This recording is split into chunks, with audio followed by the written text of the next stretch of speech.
À la suite de la demande du président du Sénat, la Commission des affaires sociales a examiné cette pétition le 20 janvier dernier.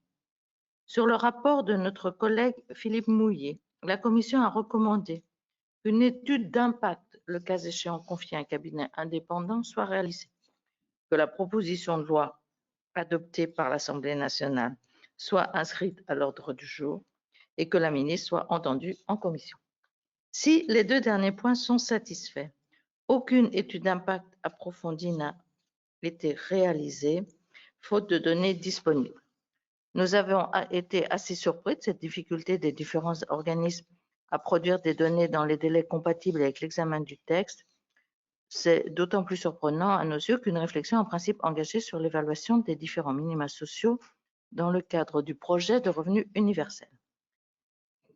L'adresse a certes réalisé des travaux statistiques, mais n'est pas en mesure de travailler sur les données de la Caisse nationale d'allocation familiale, qui elle-même ne dispose pas de simulateur permettant d'évaluer les effets de la proposition de loi pour les 25% des allocataires actuels de l'AAH qui sont en couple. Nous attendons ainsi de la CNAF qu'elle nous précise les profils des allocataires qui seraient perdants à cette réforme.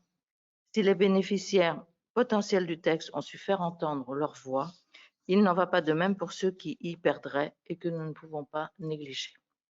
Un an après son adoption et plus de 2 ans après l'irruption de ce sujet dans le débat public, l'impact de ce texte reste donc à préciser. Donc nous nous retrouvons avec ce débat-là, avec une autre difficulté. Et là, j'avoue que j'ai un sentiment un peu très mitigé. Moi qui ai pourtant l'habitude de travailler avec l'administration, c'est que réellement, nous avons le sentiment de ne pas avoir été nourris suffisamment de données de chiffres.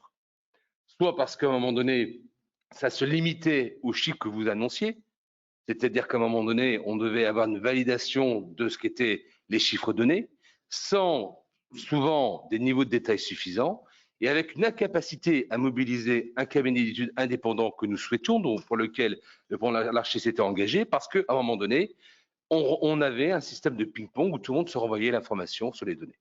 Alors, à partir de là, c'est un constat. J'imagine que la situation est certainement très compliquée de traiter les informations et les données dans un délai relativement court. Mais ça veut dire aussi qu'à un moment donné, ça pose beaucoup de questions sur le pilotage des politiques handicap. Et c'est une question que je vous pose, c'est-à-dire qu'à travers ça, comment vous-même pouvez-vous évaluer les impacts d'une politique plus lointaine, je ne parle pas simplement de cette mesure. Lorsqu'on manque comme ça de donner des informations, comment avoir une politique de pilotage à la fois concernant la hache, mais d'une façon générale, plus globalement, l'ensemble du politique du handicap, alors même que la 5e branche est déjà créée. Voilà, donc c'est quand même, pour nous, on parlait de méthode tout à l'heure, c'est aussi pour nous un point d'interrogation.